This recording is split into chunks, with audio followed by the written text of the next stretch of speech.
So Jesus is on his way to Jerusalem. And as our story says today, he stops at the house of two friends, two sisters, Martha and Mary. And Martha comes out of the house to greet him. Mary, the sister, sits at his feet and stays there listening to his words.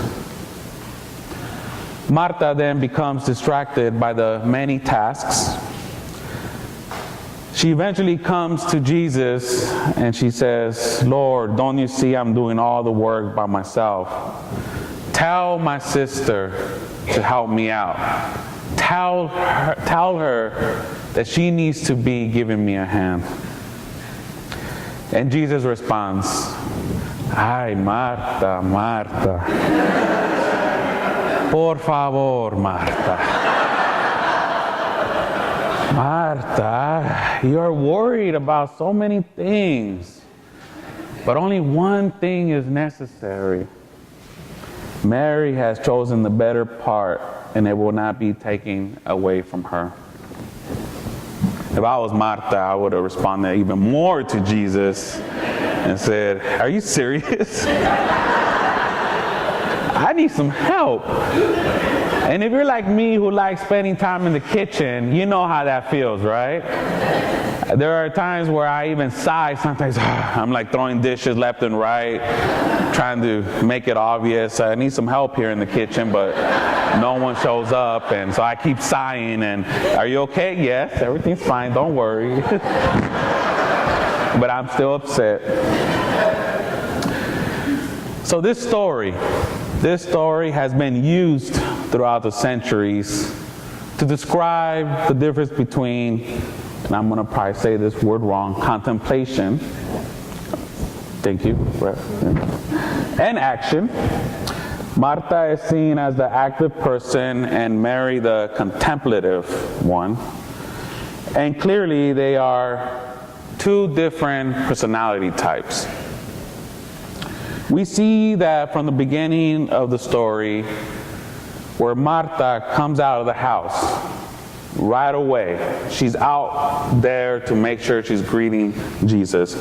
So she's the proactive, right? She's the organizer.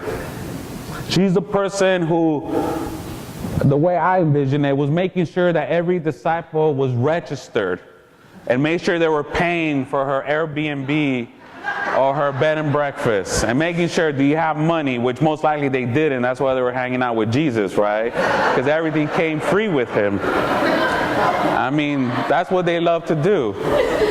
They're like, "Yeah, I'm gonna hang out with Jesus. Not only we get to hang around the beach and get free food and lodging." So that's Martha, right? Mary sits at the Lord's feet and just listens, paying attention, takes the role of a student. And I like to think of her, maybe she's more of the introverted. She doesn't need to be in the limelight, right? She's in the kind of the person behind the scenes. She's listening to his words. Now, the criticism of Martha in the gospel story is simply that, as we know, she becomes distracted by her many tasks. She's a multitasker. Very different from me. I'm definitely not a multitasker. I know when I'm driving, listening to a radio, and I need to pay attention to directions, I need to turn off the radio because I get distracted. I can't do both things. Or if I'm lost, I definitely will not pull over and ask for directions because I'm just focused. But Martha, she can do many things at once. She probably will pull over, ask for directions, have the radio blasted on NPR, and paying attention to the road. But maybe things have broken down for her in the kitchen, for Martha. Something went wrong. Something happened. Maybe the microwave doesn't work. She's trying to get the instant food going because this group of people just showed up. Or the food that she actually wants to serve is not there. the ingredients she needs are not available. And so she becomes distracted, and she becomes anxious and angry. So she comes back to the room where Jesus is, and the way I see it, attacks Jesus. The nerve, right? Attacks Jesus, the teacher. She comes back and she tells him what to do. She tells him what to do. I'm looking for a choir. There's no one back here. I'm like, oh, the choir's off today. That's right. So she what was I saying? Telling him what to do. Thank you. And I don't think no one has ever told Jesus what to do in the Gospels. I can't recall a moment where one of the disciples has actually had the courage to say, hey, Jesus, you probably need to do this. But she does. Martha tells him. And I believe that she's actually crying out by saying, tell my sister to help me out. And I also believe that that she is exhibiting all the classic symptoms of stress. Something I believe we're all very familiar with, yes? I believe that Martha feels isolated, which happens to me in the kitchen for sure. She feels lonely. She feels overwhelmed. She can't cope. And therefore, she is angry.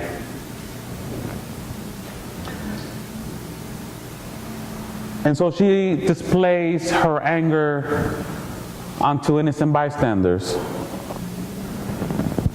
And at the same time, we should remember she is suffering. Stress is a very characteristic part of life today, and it causes great stress. And we also know that being stressed causes physical diseases, that at times it might mean to take time off from work, interrupt our career. It may disrupt our family life. It may interfere in our activism and work for social justice. And so I believe that stress is a disease of the modern world. And if we were to give Martha one more job in heaven, do you know what that would be? The patron saint of stress. She would be. La Santa Marta de stress, right? Because she is a perfect example of it. Because she is suffering.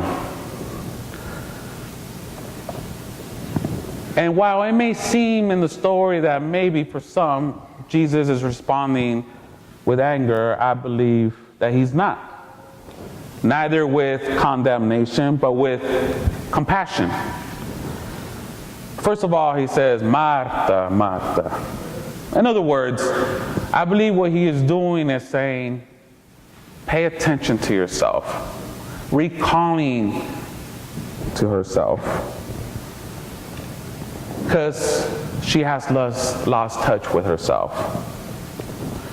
Which I believe happens when we fall into stress and into anxiety. I know many times within the people I love and am closest to, especially with my partner, Rebecca, when I do something out of stress or anxiety, what always ends with, I don't know what happened, I'm not feeling myself. Right? And no matter what it is, that's the last words, or it could be the beginning. I don't feel like myself because I'm anxious, I'm stressed, something else is going on where your true self is not there. We feel cut off from our true identity, and therefore we can't relate to other people. certainly not the Spirit. So the first thing Jesus does is to simply call her to herself. And then, like a good friend, he puts a mirror in front of her. He leads her to self-knowledge, and he says, you are worried about so many things. You're scattered, you're fragmented, you're doing too much. You've lost your center, your sense of priority. And then he defends Mary in a way that has been used down the centuries to defend the contemplative life from those who say it's a waste of time, or it doesn't work, or it doesn't do any good. He says, Mary has chosen the better part, and it will not be taken away from her. Yes. He says the only one thing is necessary. But then we're left with the questions, what is the one thing that is necessary? What is that? He's not explicit about that. He doesn't define it, actually. And that is because it's up to us to interpret the story. Because we're all in different journeys, right? And perhaps the one thing necessary is to realize that Martha and Mary are not just two personality types, the introvert and the extrovert in conflict, but that they are two aspects of the human soul in you and me and in everyone. We all have these two types. There are these two dimensions, the two halves of the brain, the intuitive and the logical, the active and the contemplative. I think I said that wrong. The one seeking guidance and the one taking action. And that the happy house, the friendly self, the true self, is when these two aspects of our identity are in harmony and integrated and running together well. I know for myself, taking time off has been a big part of my transformation. And when I say time off, I mean taking time off just by myself. Not on vacation, but doing work to see what is the next step I need to do, whatever it is I need to do in my life. From the time I converted to Christianity in 1998 to about 2008, I was definitely active, whether I was evangelizing, converting people, and as I thought of it back then, saving souls, being on the streets, or it was doing prison ministry, showing up to the detention centers for the youth and the adults, or speaking at churches to raise money for organizations. It was this constant work that throughout all those years, I never learned about the importance of being in silence. Where I reached one point in my Christian journey and I said, I don't even know if I believe in God, because the work I was doing was stressing me out, and I questioned it. And thanks to the Buddhist monks in South Korea, as many of you know, I lived there for 3 years, and I spent weekly at the Buddhist temples. I had this one experience where I felt that I was spoken to, couldn't name it, which brought me back to the Bay Area to be doing work here. But it took moments of being in these temples so much that I would be in silence, I would fall asleep. And I remember once I woke up and I was surrounded by Buddhist monks. And they were beginning to, I'm looking again for the choir. They were beginning to chant. And I'm thinking to myself, why didn't they wake me up to move out of their way? But they didn't, and they kept me there in the middle, and they're doing their thing. They're chanting, they're prostrating, they're moving their bodies. I mean, they're doing their spiritual practice. And there had to be about 50 Buddhist monks there surrounding me. And that's when I understood spiritual practices for the first time. And that both go hand to hand. The power of Jesus' comments to Martha is to recall her to that deep inner wisdom, which I feel was what happened to me in that moment in the Buddhist temple. To put herself back into harmony with her other half, the other half of herself. So how do we do that? How do we do that? How do we put ourselves back into harmony? For those of us dealing with stress, or too busy in our lives, when the active and the contemplative sides of our lives are operating, running together, so we do our work not like Martha, stressful, angry, in a disruptive way, but we do it effectively and with joy. We do it peacefully, productively, and most important, successfully. Because I know many of us here want to make a difference in the world. We really want to change the narrative of so many different things, right? I know we do. And I know the challenges are busy, stressful schedules. So surely we need to realize that Mary is also working. She's not just sitting there, not doing anything. She is working. It's a quieter work, a calmer one. Definitely the kind of work that won't catch the headlines. But Mary is also working because she is sitting still. And that's hard, right? That's hard work, sitting still. Man, it has to be part of my schedule. Mondays, Wednesdays, Fridays, sit still. 20 minutes. There's even an alarm for it. Remember, don't forget to sit still. And she is listening to the words of Jesus, and her work is actually the basis of the good work that Martha should be doing. The one thing necessary to put these two sides together is also to realize, as Jesus says, that Mary has chosen the better part. And I believe that this is not necessarily a put down for Martha. I just think it's reminding her that being comes before doing. That if we lose touch with the essential harmony, the essential peace, and the goodness that each one of us has of our own being, then the work that we want to do, the hard work that we want to do to make this place, to make our communities better, is essential.